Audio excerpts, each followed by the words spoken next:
The history of the RT package of the Dodge Charger is packed full of horsepower and torque, and they helped shape the muscle car landscape for Dodge in the late 1960s. Beginning in 1968, the RT, which stands for Road/Track, not to be confused with the popular car magazine, came standard with a monster 375 horsepower 440 Magnum V8, and optional was the legendary 426 Hemi with 425 horsepower.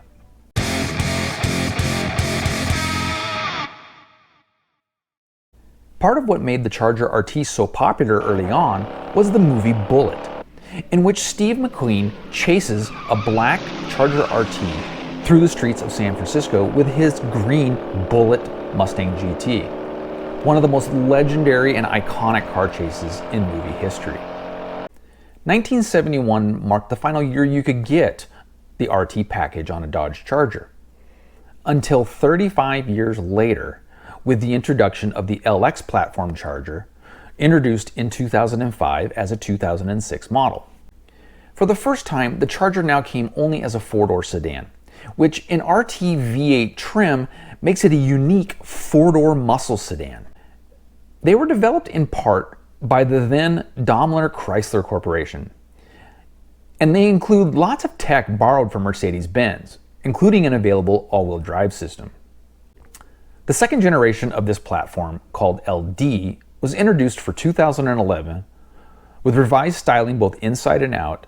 Now, when most people think of the highest performing Chargers built over the last 15 years, what immediately comes to mind are models like the 425 horsepower 6.1 liter SRT8 Charger. Also the Super B, which used the same 6.1 Hemi from the SRT8. Then there's the SRT 392, which replaced the SRT8, and now it makes 485 horsepower. There's the RT Scat Pack, which has the SRT 392 engine. And then there is the iconic Hellcat with the 707 horsepower supercharged Hemi engine. Today I'm going to share with you my review of this 2016 Dodge Charger RT, which in base form is often overlooked compared to its brawny big brothers. But it is truly a modern-day muscle sedan bargain. This particular car is a base model with no options, and it has 87,000 miles on it. Now, don't let the base model image fool you. It still comes pretty well equipped with things like push-button start, Alpine sound system, backup camera, the excellent Uconnect infotainment system, power heated seats, a rear spoiler, and more. But most importantly, for enthusiasts, it comes with the 370 horsepower Hemi V8 engine mated to a very slick 8-speed automatic transmission, and it has a limited slip differential, sport tuned suspension, heavy duty brakes, and more. So that covers the basics. Enough talking about it, let's get it out on the road and drive it.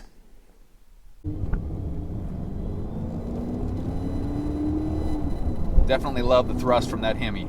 That's nice. First off, we'll start out and hit the freeway and see how it does.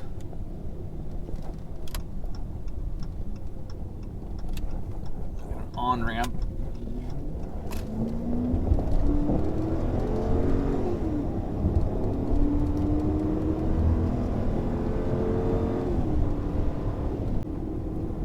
Well, it definitely shows its strength on getting on the freeway and merging. It easily accelerated up that on-ramp, which was up a grade, and so it really shows the 370 horsepower is definitely your friend in that situation. Especially if you're comparing it to other large sedans, which are typically front-wheel drive and have V6s. The grunt of the Hemi is very strong. So cruising along here in traffic, and the ride quality is nice, and the suspension feels pretty composed. This freeway is pretty nice and smooth, but even on some expansion joints here across this overpass, very, very composed. This would be a great long trip car if your commute is, mostly on the freeway. It's definitely a great companion for that. You could definitely soak up the miles for a long time. The steering's a little on the heavy side on the freeway. It's pretty direct, but it has a heft to it that is not what you would kind of expect for a car of this size. So once we get onto a back road, I'm curious to feel how the steering feels through some corners.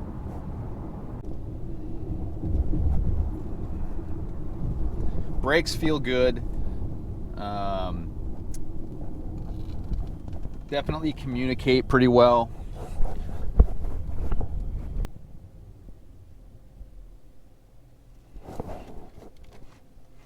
Okay, so now I put it into manual mode, and we're going to try out the paddles here for a little acceleration and kind of see how it works.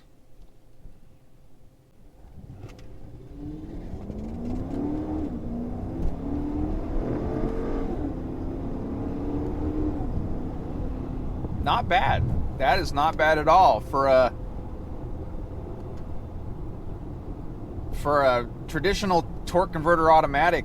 The shifts are quick, not harsh. When you pull the lever, it isn't instant. It's not instant right after you pull the lever, but it's close. It's not bad. One of the better ones that I've driven, and especially in a car this size, you get a little bit of feedback there on your shifts, which is nice. Let's try some downshifts.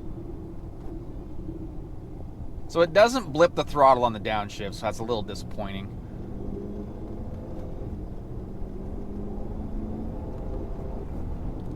But I gotta admit, it's not bad. The upshifts are pretty nice for an automatic like this.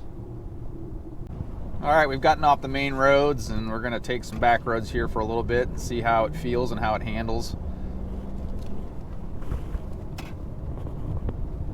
Wow, turn-in is actually really nice. And the brakes feel really strong for a car this size. They did a great job on the chassis of this. Now, as mentioned before, this chassis is definitely dated. Something that Chrysler, from the Daimler Chrysler days, it obviously has its roots back to Mercedes. So definitely a dated chassis, but I'm pretty impressed with how well it feels and how tight and composed it feels, even for a car like this one that has 87,000 miles on it. So even in the normal drive mode, it makes its own downshifts. It seems to upshift at about the right time. Not bad. Definitely a nice shifting 8-speed automatic. So the steering on a road like this is actually really nice. Compared to on the freeway, I thought it was a little heavy and a little numb on center. But out here, that tightness is your friend. It definitely helps the car turn in. Once again, no disguising that this car weighs over 4,000 pounds. But it actually feels nice and has a solid feel to it on a road like this, especially a road like this that has quite a few bumps. It's actually a great companion and soaks it up really nice, so you can actually enjoy it.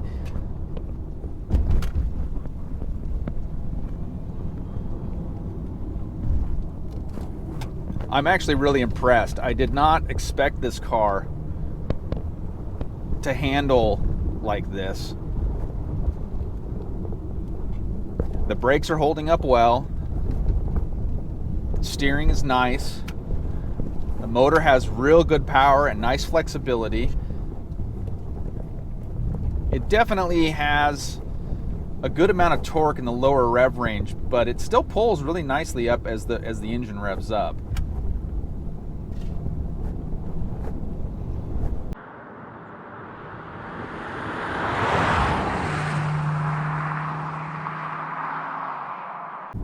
So let's talk specs.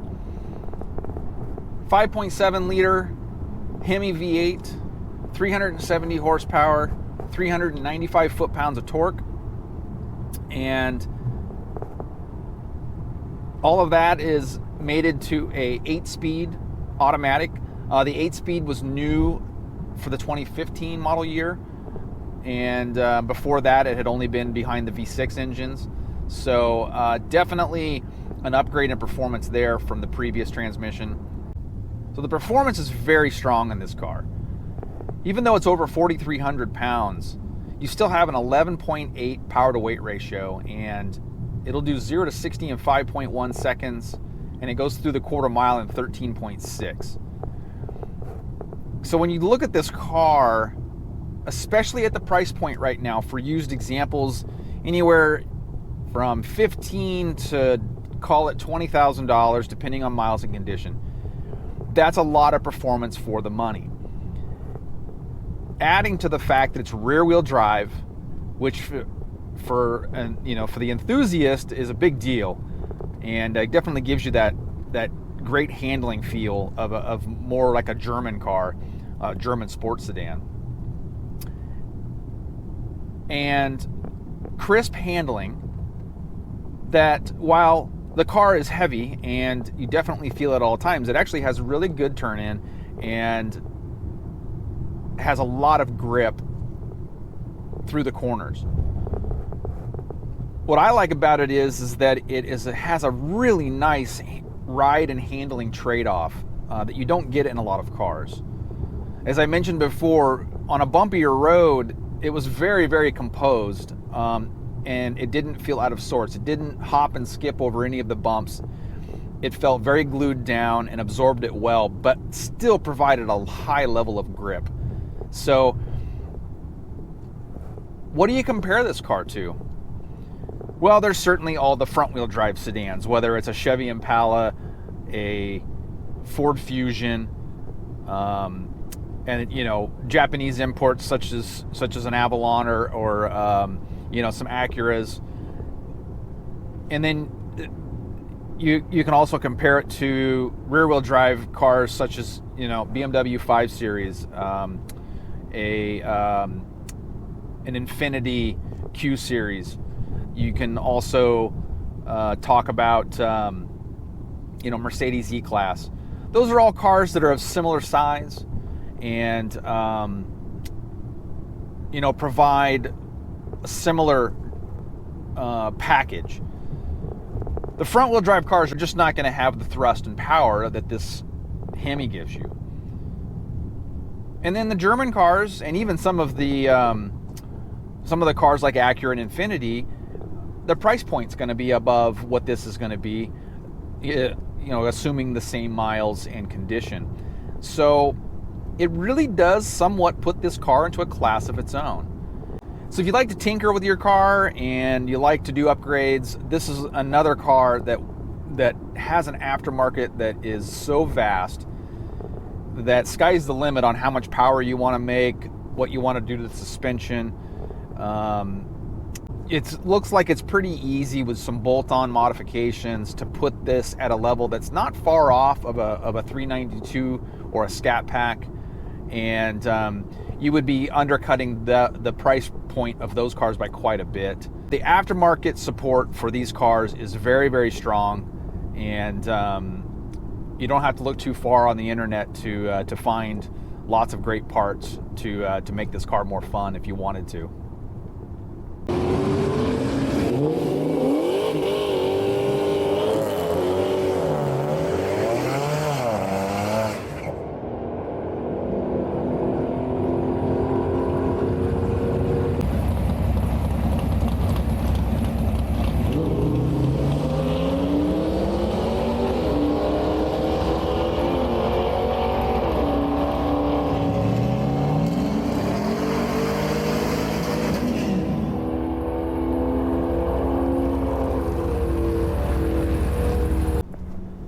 So overall, I'm really impressed with this car. I've never driven one before now, and the handling and ride combination is impressive. Overall, if you're looking for a car that's rear-wheel drive, can take 5 people comfortably, and is still a performance car in that it's got plenty of power and actually handles really well, it's kind of in a class of its own, and it offers a lot of car for the money. Finally, it's time for my overall used car score. First off, the fun category. Powertrain. There is nothing like the brute force of a good old American V8 engine. And this Hemi definitely delivers. 370 horsepower, 395 foot-pounds of torque, and a sound only a big pushrod V8 can deliver. Adding to the package is an excellent 8-speed automatic that has excellent shifts and mates almost perfectly to the engine. I give it an 8 out of 10 for powertrain. Acceleration.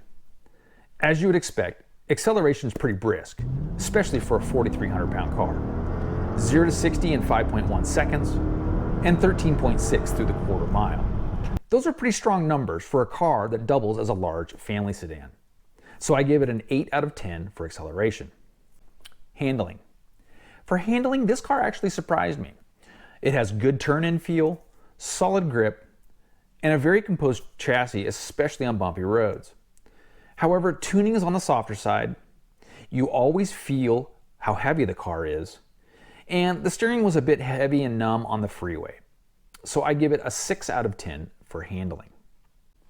Styling. For styling, the refresh that came out in 2015 was a solid improvement in my opinion, and it has very nice front and rear styling. Overall, the lines are modern with a bit of classic car flair. However, the interior is merely average and looks like most modern-day family sedans. So I give it a 6 out of 10 for styling. Weekend.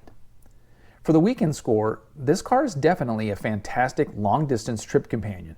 It's comfortable and it soaks up the miles with ease. For motorsports, it's a bit long and heavy to be a top-level autocross car, but it would be fun and it fits nicely in the SCCA cam class. Where Charger RTs have proven very popular on the weekend is drag racing, as they are very quick out of the box and take very well to modifications. It certainly won't go off-roading, but this car would also be a great choice for a weekend road trip to the mountains. I give it a 7 out of 10 for a weekend score. That makes a total of 35 out of 50 for the fun score. Next is the practical category. Comfort. The ride and comfort are very nice in this car. It's an excellent road trip companion that soaks up the miles with ease. And the seats are quite comfortable even in the base cloth trim.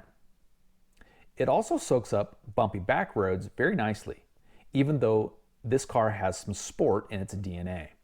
I give it a 7 out of 10 for the comfort score. Utility. Utility is very good as far as sedans go. Lots of trunk space and a roomy cabin allow a decent amount of cargo capacity. However, it is a rear-wheel drive sedan, so for trips to Home Depot, definitely take the truck or SUV. So I give it a 6 out of 10 for utility. Economy. Unfortunately, the flip side of a big, powerful pushrod V8 is dismal fuel mileage. The EPA ratings aren't too bad at 16 city and 25 highway, but my mostly spirited drive in this car only netted 17.8 miles per gallon. So I give it a 4 out of 10 in the economy category. Quality. For quality and reliability, in my professional opinion, these seem to be pretty robust cars overall. There does seem to be some common engine problems such as lifters and cam timing issues that, if left unattended, can cause bigger engine repairs. There are also infotainment screen crashes that seem fairly common across all the Chrysler brands. Also faulty window switches and other more minor issues. However, maintenance and repair costs will likely be somewhat less than comparable Japanese and German brands, so I give it a 6 out of 10 for quality. Pricing. As optioned, this car cost about $34,000 new. So with a current fair market value of around $19,000, you can see that it has retained a good percentage of its original value in the past 4 years. In my professional experience, depreciation has slowed down quite a bit, as values have been essentially a flat line over the past 6 months, indicating a real solid value. Plus, these cars offer a lot of performance for the money, so I give it a 7 out of 10 for pricing. That makes a total practical score of 30 out of 50, bringing the total score to 65 out of 100. Well, that sums up my review of this 2016 Dodge Charger RT, which in my opinion is a truly unique car that is somewhat in a class of its own. Thanks for watching. Please hit subscribe for more unique car reviews and cool automotive content.